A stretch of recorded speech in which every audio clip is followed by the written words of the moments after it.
Je vous en prie. Bonjour Monsieur le Président, bonjour Mesdames et Messieurs les députés. Alors les 5 minutes, ça va être un petit peu plus long si ça ne vous dérange pas. J'avais 10 minutes moi sur le papier.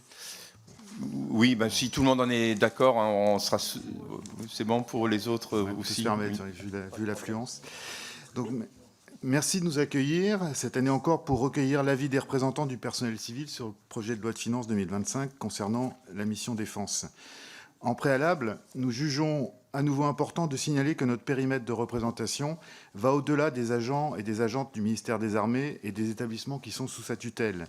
En effet, c'est toute la BITD qui est impactée par le budget consacré à la défense, et nous sommes ici parce que nous en représentons également les salariés. Vous avez dans votre circonscription, Monsieur le Président, les deux secteurs, étatiques et industriels, qui sont présents, et vous connaissez mieux que quiconque les enjeux et conséquences socio-économiques des options stratégiques et des décisions budgétaires relatives à la défense. Cette audition est une des composantes du dialogue social entre le politique, et ici le législateur, et les représentants élus des citoyens et des citoyennes, nous, qui exercent, les citoyens et les citoyennes, qui exercent leur activité professionnelle au profit de la défense de la France. Le nouveau gouvernement s'est dit favorable à un changement de méthode par rapport à l'ancien pour, je cite, « laisser un rôle important au dialogue social ». Des premiers contacts que nous avons eus avec le cabinet de notre tout nouveau ministre des Armées, il faut croire que s'il n'y avait pas le pouvoir législatif, donc vous, mesdames et messieurs les députés, le dialogue social devrait encore se limiter aux instances formelles et aux réunions informelles que nous avons avec l'administration. L'ancien ministre considérait que les échanges avec le DRH du ministère étaient largement suffisants, et le nouveau, il est apparemment en phase avec son prédécesseur. Nous le laissons donc à cette vision réductrice de la démocratie sociale, et nous nous tenons prêts à répondre à vos questions, puisque, je le répète, vous avez bien voulu nous entendre, et nous vous en remercions. Pour entrer dans le cœur du sujet, le projet de loi de finances 2025 pour la mission défense se veut, pour citer le projet annuel de performance, crédible, équilibré et cohérent, pour maintenir le rang de la France parmi les grandes puissances militaires et garantissant une autonomie stratégique en s'appuyant sur l'excellence et le dévouement du personnel militaire et civil. Le PLF 2025 est conforme à la LPM 2024-2030 et confirme donc l'augmentation par étape de 3,3 milliards d'euros par rapport à l'année dernière. Tout d'abord, nous disons que nous en sommes satisfaits.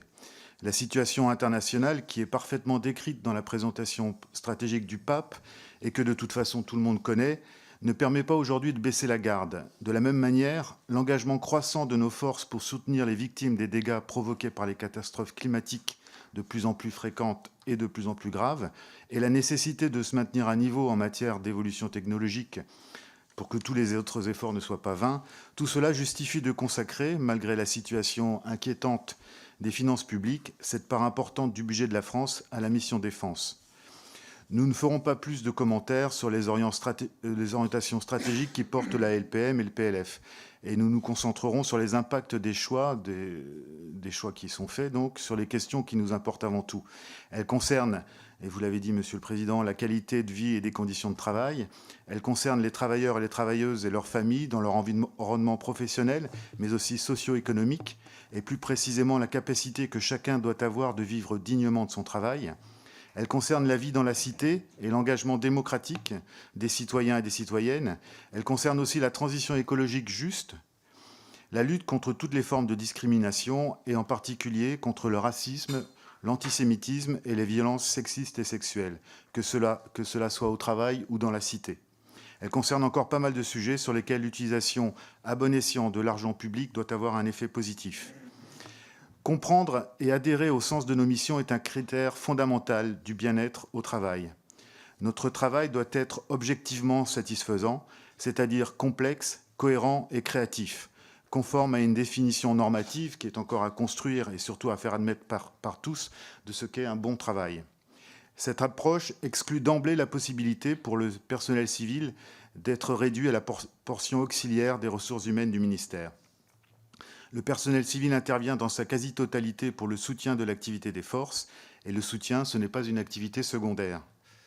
Nous avons déjà eu l'occasion de le dire, il est fini, le temps de l'intendance suivra. Le rôle du personnel civil, sa place, sont primordiaux pour l'exécution conforme des missions de défense. Et pourtant, l'idée de communauté de défense que nous ne cessons de mettre en avant ne se concrétise pas, ni dans la communication, ni, ce qui est plus grave, dans la considération et dans les actes issus des choix politiques, donc ministériels.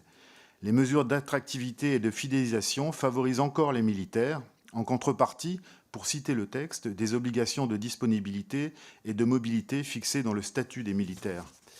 Et ce statut, ces suggestions sont incontestables. Elles ne sont pas les mêmes, effectivement, entre les civils et militaires. Et au passage, sans vouloir être mesquin, elles ne sont pas non plus les mêmes chez les militaires entre eux. On ne peut pas, par exemple, reprocher inlassablement aux civils de ne pas être mobiles, tout en ne communiquant que sur des mesures d'accompagnement de la mobilité réservées aux militaires dans le cadre du plan fidélisation 360. Les problèmes d'attractivité et de fidélisation touchent aussi le personnel civil. Les bons résultats de 2024, au-delà de la cible de gestion, ne permettent pas de se dire que, pour ce qui est de l'attractivité et de la fidélisation du personnel civil, la situation est réglée et qu'on peut consacrer le budget à autre chose. Si les départs sont moins nombreux que la tendance des dernières années, c'est sans doute imputable, pour une proportion non négligeable, aux effets de recul de l'âge légal de départ à la retraite. Si les recrutements sont plus nombreux, les efforts réalisés sur l'organisation des concours qui sont associés à la dynamique marketing autour de la marque Civil Défense y sont pour beaucoup. Mais l'édifice reste fragile. L'attractivité est au rendez-vous, certes, mais la fidélisation, surtout pour les métiers en tension, je vais citer le cyber ou la cyber, le numérique, l'intelligence artificielle, l'aéronautique, pour les ouvriers de l'État en particulier, et les autres professions, n'est pas garantie. Et ce ne sont pas les mesures catégorielles qu'on nous a annoncées hier, toutes exceptionnelles qu'elles sont par rapport aux autres ministères, qui vont changer considérablement la donne. Je pense encore particulièrement aux ouvriers de l'État, pour qui les décisions de 2024 sont encore bloquées au guichet unique. La DRH du ministère nous assure ne rien lâcher pour débloquer la situation, mais tout ça n'encourage pas à penser que celles proposées pour 2025 bénéficieront de plus de bienveillance.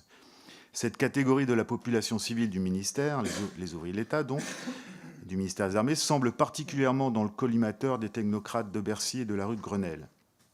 Le ministre, dans son éditorial du document de présentation du PLF, annonce, et je cite, « continuer à faire face au durcissement du contexte stratégique, entre autres remédiant à des situations salariales non satisfaisantes, en particulier pour les officiers et le personnel soignant du ministère du service de santé des armées.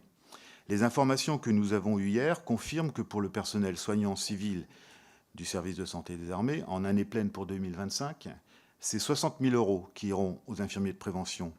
Une aumône qui laisse de côté tous les autres personnels soignants pour qui nous demandons un abondement rapide au RIFSEP. Alors, RIFSEP, le régime indemnitaire tenant compte des fonctions, des suggestions, de l'expertise et de l'engagement du personnel. Cet acte statutaire permettrait que ces agents et agentes sortent de l'impasse qui les contraint à ne toucher qu'une prime de service qui est figée depuis des années. Il y a aussi quelque chose qui nous dit que les officiers ne sont pas les plus à plaindre en matière salariale, mais c'est peut-être une réaction rapide qui méconnaît la situation de certains d'entre eux. En tout cas, si le ministère veut des exemples de situations salariales non satisfaisantes, nous en avons plein les cartons. Par exemple, tous les titulaires de catégorie C administrative dont la profession n'a pas permis qu'ils, et surtout elles, bénéficient du petit coup de pouce indemnitaire en 2024, dont ont bénéficié, je le rappelle, tous les autres. Il y a aussi celles et ceux, et surtout celles, encore une fois, qui toucheront grassement 6 centimes d'euros supplémentaires pour que leur revenu brut ne soit pas inférieur au SMIC. Je ne vais pas être plus long, même s'il y aurait beaucoup de choses à dire, y compris d'ailleurs des satisfaits sites sur l'égalité femmes-hommes, sur la politique environnementale. Et je vous remercie pour votre attention et je suis prêt à répondre à vos questions avec mon camarade ici en face de moi. Merci beaucoup. Je vous en prie, monsieur. C'est automatique.